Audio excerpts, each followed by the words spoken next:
¿Qué tal? Buenas tardes, mi nombre es Carlos González Osorio y el día de hoy haré la presentación de la práctica número 5 llamada densidad de gases. Para ello estaré explicando ciertos conceptos que nos ayudarán a comprender más el tema. Comenzaré con la explicación del circuito del sensor MQ2. El sensor MQ2 es un sensor de gas de tipo semiconductor de óxido metálico. También es conocido como químico-resistores, ya que la detección se basa en el cambio de resistencia del material sensor cuando el gas entra en contacto con el material. Se usa una red de divisores de voltaje simple y se pueden detectar concentraciones de gas. Por ejemplo, en la primera imagen que está en la parte izquierda podemos ver el anillo de sujeción y la malla antiexplosión. Y bueno, una vez quitando la malla de antiexplosión podemos ver la estructura interna del sensor. Esta está formada por el elemento de sensor, que es el que está en el medio y cuenta con 6 patas de conexión que se extienden más allá de la base de la baquelita. De estos 6 cables, 2 cables son responsables de calentar el elemento sensor y están conectados a través de una bobina de níquel y de cromo, que es una aleación conductora muy conocida a nivel industrial. Los otros 4 cables restantes son responsables de las señales de salida que se concentran mediante cables de platino. Estos cables están conectados al cuerpo del elemento sensor y transmiten pequeños cambios en la corriente que pasa a través del elemento sensor. El elemento sensor tubular, que podemos ver que es el que está aquí en la parte inferior derecha, podemos ver que está hecho de cerámica a base de dióxido de aluminio y tiene una capa de dióxido de estaño. El dióxido de estaño es el material más importante para ser sensible a los gases combustibles. Este sustrato cerámico aumenta la eficiencia del calentamiento y asegura que el área del sensor se caliente constantemente a una temperatura del trabajo. Esto es para que pueda hacer una medición de los gases correctamente. Ahora bien, nos vamos a la siguiente diapositiva, donde explicaremos cómo funciona. Cuando el dióxido de estaño, que son las partículas semiconductoras, se calienta en el aire a alta temperatura, lo que hace el oxígeno se absorbe en esta superficie. En el aire limpio, los electrones donantes del dióxido de estaño son atraídos hacia el oxígeno, que se absorbe en la superficie del material sensor. Esto evita el flujo de corriente eléctrica.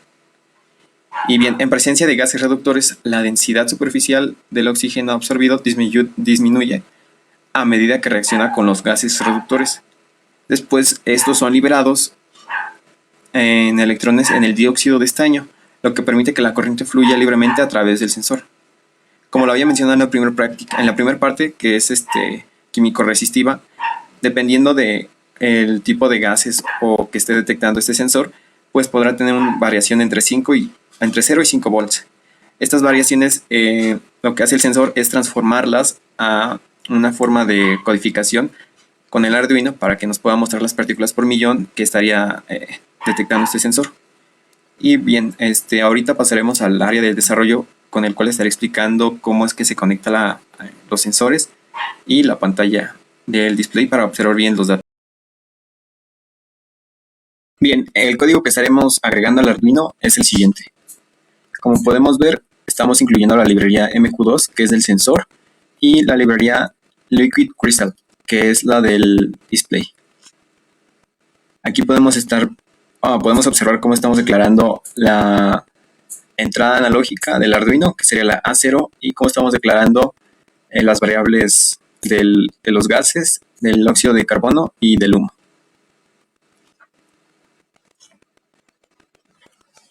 Procederé a cargar las librerías.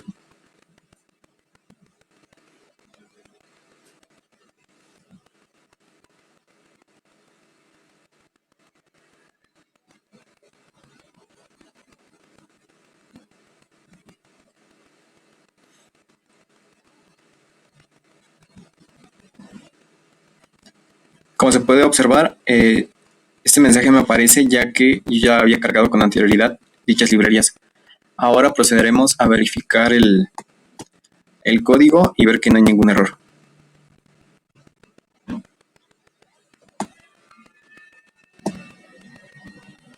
Ok, vemos que ha compilado correctamente y ahora lo cargaremos a nuestro Arduino. Aquí tenemos el circuito y vemos cómo están las conexiones con el sensor QM2.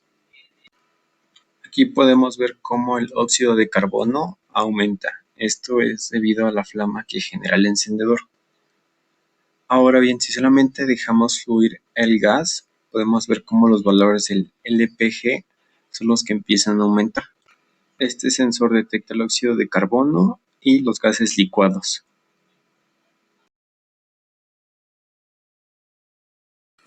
Como conclusión, este sensor nos puede resultar bastante útil para detectar fugas de gas, ya que mide la concentración de gas en el aire. Lo mide mediante partículas por millón. Podríamos crear una alarma añadiendo más codificación y un pequeño buzzer para que con este sensor y a partir de cierto nivel de gas o de monóxido de carbono emita una alarma y esto evite catástrofes. Es fascinante la funcionalidad que puede llegar a tener este sensor. Podemos detectar tanto fugas de gas como si existe cierto nivel de monóxido de carbono en el aire, logrando así analizar la calidad de aire que estamos respirando y darnos cuenta si realmente es una calidad de aire aceptable o no. Y bien, con esto concluyo mi práctica número 6, que es conductividad eléctrica. Gracias.